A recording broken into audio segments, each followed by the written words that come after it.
प्रकाश वियोजन। क्या है? प्रकाश वियोजन। प्रकाश वियोजन।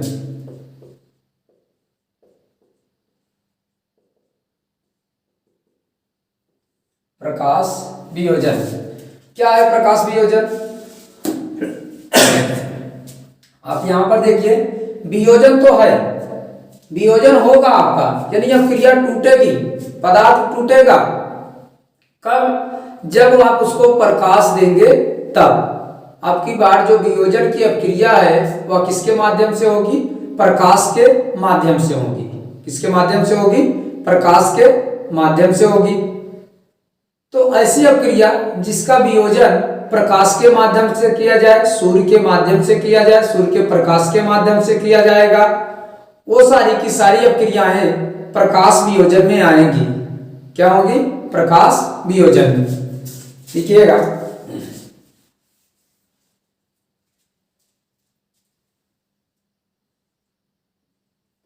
वह क्रिया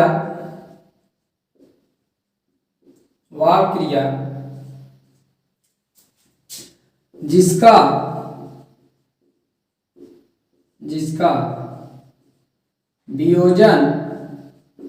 वियोजन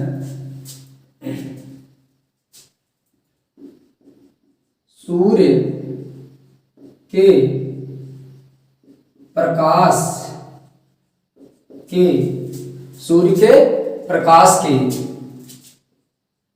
द्वारा होता है, सूर्य के प्रकाश के द्वारा होता है, या सूर्य के प्रकाश के कारण होता है, जो भी लिखना हो लिख सकते हो, उसे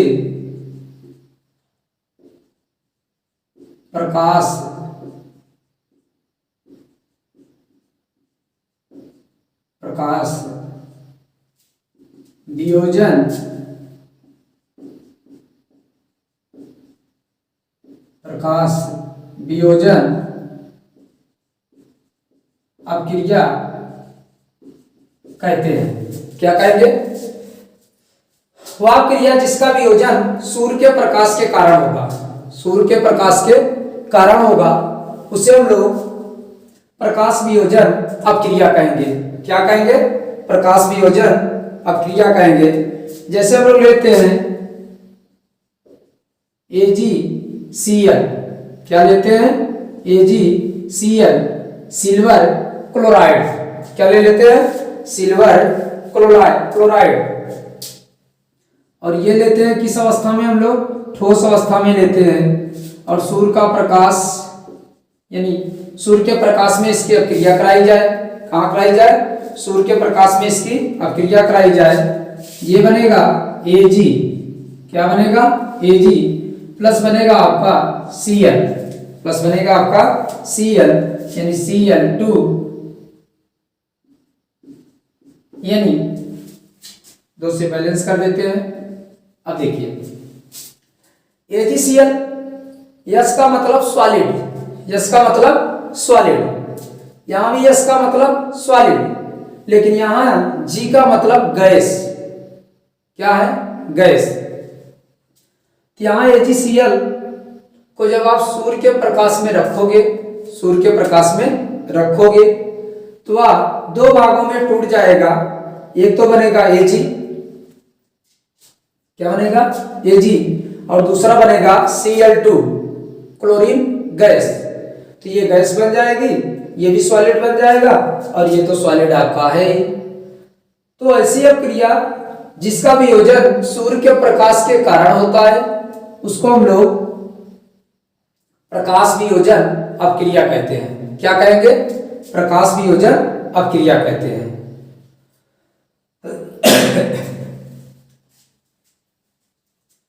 अगला देख लेते हैं, विद्युत वियोजन।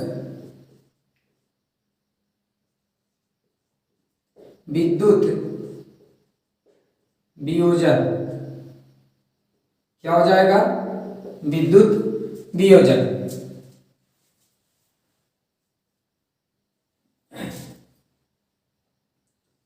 वह क्रिया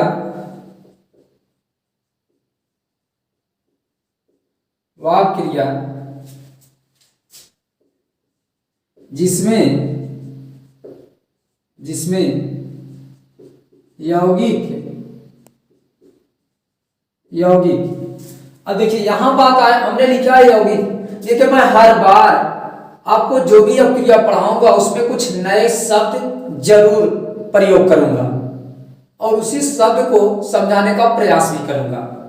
देखिए वह अपक्रिया जिसमें यौगिक, तो यौगिक किसे कहते हैं?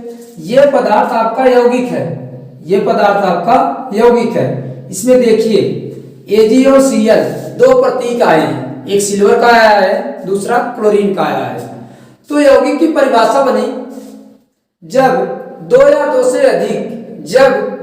से अधिक प्रतीकों को मिलाएंगे, जब दो या दो से अधिक प्रतीकों को मिलाएंगे तो एक यौगिक का निर्माण होगा। किसका निर्माण होगा? यौगिक का। जैसे ये कार्बन है और ये ऑक्सीजन है, दोनों को मिला दिया तो बनेगा CO2। तो ये हमारा क्या हो जाएगा? यौगिक हो जाएगा। क्या हो जाएगा? यौगिक। यहाँ H है, यहाँ Cl है, इसको बनाएंगे तो HCl। ये तो भी तत्व है, तत्व के प्रतीक थे हमारे, यानी ये हाइड्रोजन गैस का प्रतीक और ये क्लोरीन गैस का प्रतीक। तो बना क्या? HCl। तो जब दो या दो से अधिक प्रतीकों को मिलाएंगे तो एक यौगिक का निर्माण होगा। किसका निर्माण होगा? यौगिक का। तो आप देख सकते हैं वह क्रिया जिसमें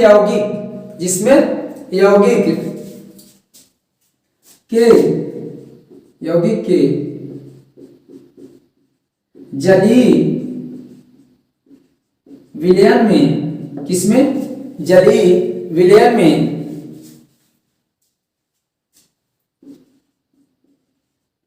विद्युत, जलीय विलयन में विद्युत प्रवाहित, जलीय विलयन में विद्युत प्रवाहित करने पर दो या दो से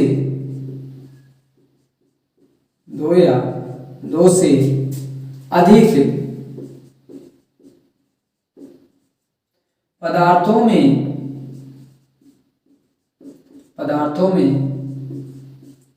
वियोजित होता है, वियोजित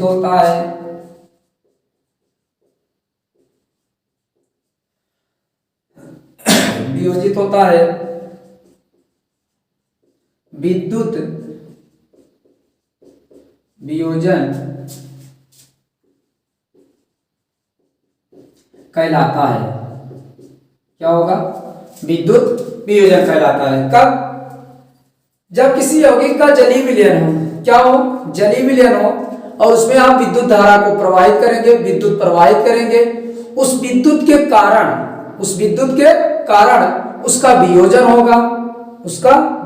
होगा, तो उस वियोजन को हम लोग विद्युत वियोजन कहते हैं, या उस अपक्रिया को हम लोग विद्युत वियोजन अपक्रिया कहते हैं। किसी यौगिक का जलीय विलयन आप जान रहे हैं, उसमें जल की मात्रा होगी। जलीय विलयन हो और उसमें आप विद्युत प्रवाहित कीजिए, विद्युत प्रवाहित करने के बाद जब उसका वियोजन हो जाए तो उस अपक्रिया को हम लोग कहते हैं विद्युत वियोजन। क्या कहेंगे? विद्युत वियोजन। जैसे हमने ले लिया H2O और इसमें विद्युत प्रवाहित कर दिया।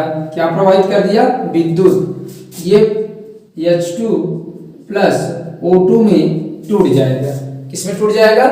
H2 और O2 में टूट जाएगा। तो इसे हम लोग क्या कहेंगे? विद्युत वियोजन कहेंगे।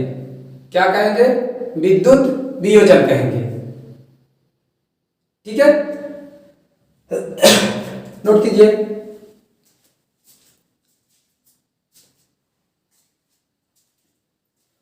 तो ये देखिए वियोजन वाला पार्ट हम लोगों का समाप्त हो गया है।